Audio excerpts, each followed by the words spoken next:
मेरा नाम आकाश कुमार है। मैं आज इस वीडियो के माध्यम से आप लोगों तक एक न्याय की गुहार लगाना चाहता हूं, एक न्याय को मांगना चाहता हूं। मैं नहीं जानता कि मुझे न्याय मिलेगा या नहीं मिलेगा, लेकिन मेरा वीडियो बनाने का मकसद सिर्फ इतना है कि मैं आपको इस सिस्टम के करप्शन, इस सिस्टम की जो गंदगी है, इस सिस्टम की बेकार जो रूल्स हैं, मैं आज उनको एक्सपोज करना चाहता हूं आप लोगों के बीच में। मैं आज 3 सालों से मैं प्लान कर रहा था चाइना जाने के लिए। इससे पहले मैंने 2 बार अपना वीजा लगवाया और वीजा कैंसिल हो गया, उन्होंने वीजा लगा के नहीं दिया। तो मुझे लगा कि चलो कोई बात नहीं, कि वीजा हो सकता है कैंसिल होता होगा, तो कैंसिल कर दिया। नहीं हुआ, कोई बात नहीं। मैंने अपना भी लगाया, अपने भाई का भी लगाया, और 2 बार हमारा वीजा नहीं लगा। मैंने कहा चलो कोई बात नहीं। उसके बाद में फिर इस साल में मैंने कोशिश किया कि चलो इस साल में हम एक बार और कोशिश करते हैं। तो मैंने एक वीडियो देखी, शुप्रांस करके एक चाइना के में काम करते हैं, और वो ग्रुप को ले जाकर उन लोगों को कैंटन फेयर में, मेडिकल में और हर तरीके से जो कैटेगरीज होती हैं उसमें उन लोगों को हेल्प करते हैं, उनको बताते हैं, घुमाते हैं, समझाते हैं चीजों को। तो मैंने सोचा चलो इस ग्रुप के साथ जाया जा सकता है, और मैंने प्लान किया उस ग्रुप के साथ जाने के लिए, और 1,10,000 रुपए मैंने उस ग्रुप को पे कर दिया। अब उस ग्रुप का कहना था कि आपका ग्रुप, हम आपका वीजा लगवा देंगे। अभी उन लोगों ने मेरा वीजा लगवा दिया। मेरी फ्लाइट थी 29 तारीख में, अप्रैल 29 तारीख को, और 29 अप्रैल को शाम को 10:47 पे कैथ पैसिफिक करके फ्लाइट है, और मेरी फ्लाइट उस दिन की थी। 29 तारीख को मैं जब वहां पे पहुंचा हुआ था एयरपोर्ट पे, मेरा सारा आईडी चेक किया गया, मेरा पासपोर्ट चेक किया गया, मेरे सारे डॉक्यूमेंट्स चेक किए गए, टिकट चेक की गई, ठीक है, मेरा वीजा चेक किया गया। एंट्री करने के लिए जो डॉक्यूमेंट्स की जरूरत होती है मेरे पास सब कुछ था, क्योंकि मैं कोई फ्रॉडी नहीं हूं, तो मेरे पास सब कुछ था। मैं लीगली अपने सारे काम करके मैं वहां से जा रहा था। तो वहां पर चेक कराने के बाद में मैं अंदर एंट्री किया, मैंने आईजीआई एयरपोर्ट में जाने के बाद में मैंने कैथ पैसिफिक करके जो फ्लाइट का जो काउंटर होता है, मैं वहां गया। उन्होंने मेरा लगेज लिया और उस लगेज पर अपनी स्लिप लगाई और उसे फ्लाइट में भेज दिया, फ्लाइट की तरफ भेज दिया। और फिर उसके बाद में मैं गया अपना पासपोर्ट लेके, उस पासपोर्ट सेवा जो वहां पे लिखा होता है इमिग्रेशन वालों पे, तो वो चेक करते हैं, वो पूछते हैं आप कहाँ जा रहे हो, क्यों जा रहे हो। तो मैंने बताया सर मैं यहाँ से हांगकांग जा रहा हूँ, हांगकांग के बाद मुझे चाइना जाना है और हमारा ग्रुप वीजा लगा हुआ है। तो उन्होंने कहा कि आप ट्रेवल नहीं कर सकते। ये तो मेरे लिए बहुत मुश्किल था। मैंने ऑलरेडी 2.5 से 3 लाख रुपए खर्च कर रखे हैं, और वो अचानक से ये कहते कि आप ट्रेवल नहीं कर सकते। मैंने बोला क्यों नहीं कर सकता? कहते हैं हमारे पास कोई जवाब नहीं है, बस आप ट्रेवल नहीं कर सकते। मैंने बोला आप कुछ तो मुझे बताओगे ना कि मैं ट्रेवल क्यों नहीं कर सकता। मैंने वहां कम से कम 10 ऑफिसर थे, सबसे पूछा, किसी ने कोई जवाब नहीं दिया। सिर्फ उन्होंने ये कहा कि आप ट्रेवल नहीं कर सकते। तो वो मेरे को ले गए एक इमिग्रेशन जहां पे उनका रूम होता है, वहां पे ले गए, और मेरा पासपोर्ट उन्होंने जमा कर लिया। मैंने पूछा आपने मेरा पासपोर्ट क्यों जमा कर लिया? मैंने कहा कि मैं पहली बार ट्रेवल कर रहा हूं और मेरे पास वीजा है, मेरे पास टिकट है, मेरे पास मेरे आईडी कार्ड हैं, आपको क्या चाहिए, मैं देने को तैयार हूं। उन्होंने मेरी कुछ नहीं सुनी। मैं उनको रोता रहा, उनके सामने बोलता रहा, लेकिन उन्होंने मेरी बात नहीं सुनी।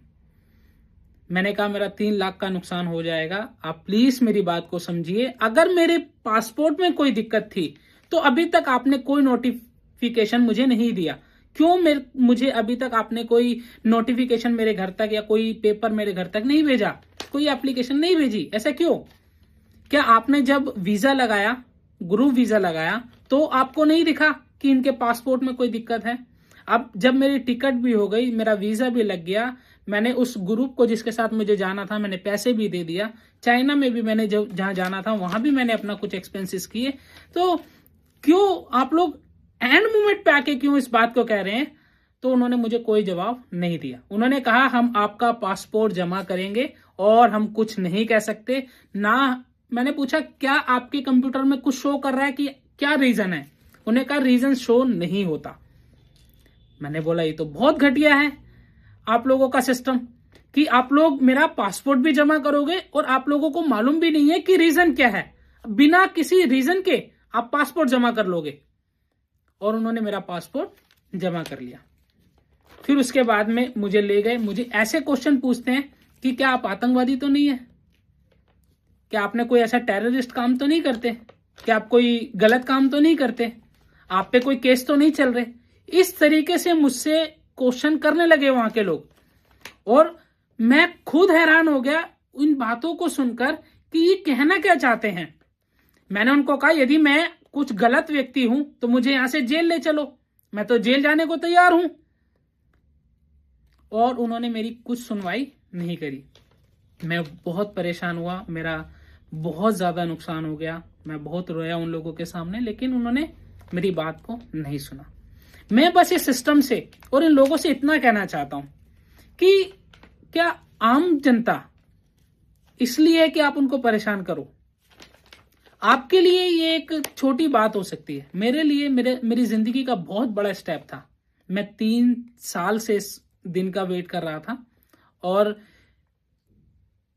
मुझ पे जो बीती है उस समय में मैं आपको अपने शब्दों में बयान नहीं कर पाऊंगा। अगर आपको कुछ दिक्कत लग रही थी तो मेरा कहने का मतलब यह है कि जब वीजा लगाया आप लोगों ने, है ना, उससे पहले हमने 2 बार वीजा लगाया, आपने क्यों तब हमें कोई नोटिफिकेशन नहीं दी, तब हम लोगों से क्यों बात नहीं करी। जब एंड मोमेंट पे जाके फिर आपने मेरा पासपोर्ट क्यों जमा कर लिया। ये सिस्टम क्या सही है आप लोगों का? क्या आम जनता कभी तरक्की कर पाएगी? क्या आम बिजनेसमैन कभी ऊपर उठ पाएगा? सिस्टम कभी भी आम लोगों के लिए नहीं है। मैं इतना टूटकर इतना जरूर कहूंगा कि तब मुझे वहां याद आता है उस बात को कि क्यों जिस व्यक्ति के पास थोड़ा पैसा होता है वो लोग इंडिया में रहना नहीं चाहते। इंडिया इज करप्टेड नेशन, ये एक करप्शन है। मेरे हिसाब से ये बहुत बड़ा करप्शन है, और ये मेरे लिए एक फ्रॉड है जो इमिग्रेशन वालों ने मेरे साथ किया। और मैं ये नहीं जानता कि क्यों कैसे, लेकिन मैं बस इतना आप लोगों से कहना चाहता हूं कि यदि आप लोग भी, जो लोग अभी शुरुआत कर रहे हैं बिजनेस को लेके, है ना, मोदी जी बहुत बड़ी बड़ी हाँकते हैं कि स्टार्टअप इंडिया, हम स्टार्टअप को हेल्प कर रहे हैं, ऐसा करते हैं वैसा कर रहे हैं, लेकिन मैं आपको बता रहा हूं स्टार्टअप के लिए कोई स्टैंड नहीं लेता। और यदि आप आगे बढ़ना भी चाहोगे तो इस तरीके के नोटिस आपको भेज दिए जाएंगे। इस तरीके से ये मेरे को वहां पे इमिग्रेशन वालों ने एक पेज दिया और इस पे लिखा हुआ है इम्पाउंडेड, बस। इसके सिवा मैंने उनसे पूछा इसका मतलब क्या होता है, उनको ये नहीं पता कि इसका मतलब क्या होता है। आप सोच के देखिए, इमिग्रेशन में बैठे हुए लोग, एयरपोर्ट पे बैठे हुए लोग, चेकिंग करने वाले लोग, कैथ पैसिफिक के जो टिकट काउंटर पे लोग बैठे हैं, किसी को कुछ नहीं मालूम। और मैं इतना परेशान हो गया, आप यकीन माने कि जब मुझे ट्रेवल करने नहीं दिया गया, मैं 5 घंटे अपने लगेज के लिए वहां बैठा रहा। 5 घंटे मुझे इंतजार कराया कि अब आप बैठो और जब आपका लगेज आएगा हम आपको दे देंगे। 5 घंटे IGI एयरपोर्ट पर मैंने वेट किया। 5 घंटे बाद मेरे को मेरा लगेज मिला। और अब कैथ पैसिफिक वाले जो हमारे जो जहां से मैंने टिकट बुक किया है, हमारी जो फ्लाइट है कैथ पैसिफिक, 29 तारीख को मुझे जाना था, और उसके बाद 4 मई को मेरी रिटर्न की टिकट थी। मेरे पास इंश्योरेंस भी है, सब कुछ है। लेकिन जब मैंने कैथ पैसिफिक वालों से बात करी कि मुझे अब मैं क्या करूं कि मुझे कुछ तो मेरा पैसा रिफंड मिले, तो वो कहते हैं हम कुछ नहीं कर सकते, हमारे हाथ में कुछ भी नहीं है। मैंने कहा चलो जो फ्लाइट चली गई, मैंने माना कि चलो ये जो चली गई इसका कुछ नहीं हो सकता, लेकिन 4 मई को जो मेरी रिफंड की टिकट है, क्या मुझे उसमें से कुछ रिफंड मिल सकता है? उन्होंने बोला नहीं मिलेगा। तो क्या पब्लिक के लिए कोई स्टैंड नहीं लेता? क्या मेरी गलती है इसमें? फिर जब एक पुलिस वाला वहां पे मिला, मैंने उससे पूछा सर ये वजह क्या हो सकती है? फिर आप यकीन मानो क्या बोला उस पुलिस वाले ने, क्या जो पुलिस वाले आपके घर पर आए थे चेकिंग करने के लिए, आपका पासपोर्ट के लिए, क्या आपने उन्हें 1000-2000 रुपए दिए थे? मैंने बोला ऐसे भी होता है क्या? तो बाद में, उसके बाद जब मेरी 29 तारीख को फ्लाइट छूट गई और मेरे को नहीं जाने दिया, उसमें लिखा है, ये जो इन्होंने मुझे पर्चा दिया था, इस पर्चे में लिखा है कि आप FRRO ऑफिस चले जाना। ठीक है, FRRO ऑफिस चले जाना। मैं वहां गया और वहां जाने के बाद में एक व्यक्ति मुझे मिला और मैंने वहां का टोकन लिया। टोकन मेरा 8 नंबर कुछ टोकन था और मैंने वेट किया काफी देर। लंच हो रहा था वहां पे, 1 घंटे बाद लंच हुआ, खत्म हुआ। मैंने काफी वेट किया वहां पे और जब मैं उस व्यक्ति से मिला, उसने भी मुझे बोला कि भैया मुझे नहीं पता इम्पाउंडेड का मतलब क्या होता है। तो मैं इस सिस्टम से कहना चाहता हूं कि आपने निहत्ती अनपढ़ लोगों को, जाहिरों को रखा हुआ है क्या? यदि मैं उनसे पूछ रहा हूं वहां जाके कि भैया इम्पाउंडेड का मतलब क्या होता है, उनको इम्पाउंडेड का मतलब नहीं मालूम। वो भी एक तुक्का मार रहे हैं, जैसे कि IGI एयरपोर्ट पे सारे लोग मार रहे थे कि भाई आप कोई टेररिस्ट तो नहीं है, आपने कोई गलत काम तो नहीं करा, आपने कोई केस तो नहीं कर रखा। मैंने सेम बात वही व्यक्ति मुझसे कहने लगा। और वहां वेट करने के बाद एक मैडम वहां पे मिली, बड़ी मुश्किलों से हम एक रूम में गए, वहां पे हाथ जोड़ा, उनसे पूछा कि सर आप बताइए क्या करना है। फिर एक सिस्टर वहां पे मिली, उन्होंने बताया कि एक ईमेल आईडी दिया कि इस ईमेल आईडी पर, FRRO ऑफिस का जो ईमेल आईडी है उस पर आप मेल कर दो। ठीक है, और एक पासपोर्ट सेवा का एक और मेल आईडी दिया। उन्होंने कहा कि आप इन दोनों मेल आईडी पे आप लोग अपनी कंसर्न को भेज दीजिए।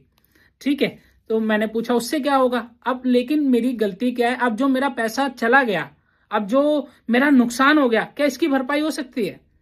तो मेरे को मैडम ने बोला हो सकता है, कई बार नाम सेम होते हैं, आकाश, पिताजी का नाम सेम होता है, तो हो सकता है वो किसी और का कुछ कर रहे हो, तो आपका गलती से हो गया हो। अभी आज मैं 2 मई को ये वीडियो बना रहा हूं, 29 तारीख से लेके अब तक मुझे कोई कंसर्न नहीं मिला। मैं FRRO ऑफिस भी चला गया, उसके बाद में उन्होंने मुझे एक और ऑफिस भेजा और मैं जब वहां पे गया तो उन्होंने कहा कि 12:30 बजे तक ये ऑफिस ओपन होता है, उसके बाद ये ऑफिस बंद हो जाता है। और मैं गया था वहां थर्सडे को और फिर वो कह रहे फ्राइडे, सैटरडे और संडे वहां की छुट्टी है। अब मैं वेट कर रहा हूं मंडे का कि मंडे को अब ये लोग क्या कहेंगे। तो मैं बस इस सिस्टम से इतना कहना चाहता हूं, क्या ये सही है? क्या जब आपने वीजा दिया तो आपने ध्यान नहीं दिया? क्या आपने जब पासपोर्ट बनाया तो ध्यान नहीं दिया? क्या आपको कोई नोटिफिकेशन भेजना चाहिए या नहीं? क्या क्लाइंट के, क्या व्यक्ति के, एक आम आदमी के पैसे लगने के बाद में उसको अचानक से आप लोग रोकने के लिए वहां बैठे हैं क्या? मैं आपसे गुजारिश करना चाहता हूं कि जितने लोग इस वीडियो को देख रहे हैं, हो सकता है कल ये आपके साथ भी हो। बिना बताए ये इमिग्रेशन वाले, है ना, ये आपके पासपोर्ट में कुछ एरर बता के आपका सब लॉस कर देंगे जो आपने किया होगा। इसलिए मैं आज आपको जागरूक करने के लिए, और खासकर ये सारे ऑफिसर जितने पासपोर्ट सेवा वाले हैं, FRRO वाले हैं, जो भी हैं, मैं आप लोगों से सिर्फ इतना कहना चाहता हूं, अगर आप, इंसानियत जिंदा है ना, तो सिर्फ आप इतना कर लो कि अगर कुछ भी किसी के पासपोर्ट में कोई दिक्कत हो तो उसको इतने अच्छे से वेरीफाई करके उस व्यक्ति तक उस बात को पहुंचा दो ताकि उस व्यक्ति का लॉस ना हो, नुकसान ना हो, अगर इंसानियत आप में जिंदा है। वैसे सिस्टम तो बिक चुका है। और मेरे को वहां पे जो मैडम मिली, मैंने जब उनसे कहा तो उन्होंने बोला आप कोई केस कर सकते हो उनके खिलाफ। मैंने बोला मैं एक व्यक्ति, मैं क्या ही आप लोगों से लड़ूंगा, है ना, ना ही मेरे पास इतना समय है। लेकिन आज मैंने सोचा कि क्यों ना एक वीडियो बनाई जाए और आप लोगों को इस बात से रूबरू किया जाए कि यदि आप भी कहीं ट्रैवल करने की सोचते हैं, आप भी कहीं बाहर जाने के लिए प्लान कर रहे हैं, तो प्लीज सारी चीजों को बहुत अच्छे से वेरीफाई करें, क्योंकि सिस्टम करप्ट हो चुका है। ठीक है, 1000-2000 रुपए वो पुलिस वाले जो आपके घर पे चेकिंग करने के लिए आते हैं ना, उनको 1000-2000 रुपए जरूर दे देना।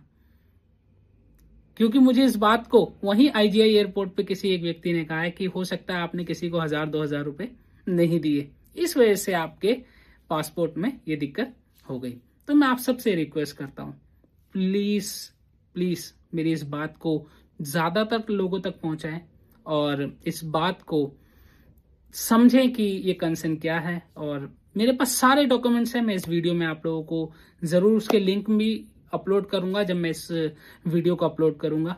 और जितने भी इन्फ्लुएंसर हैं, जितने भी इस टॉपिक्स पर काम करते हैं, बात करते हैं, प्लीज़ आप लोग इस वीडियो को ज़रूर भेजें लोगों तक।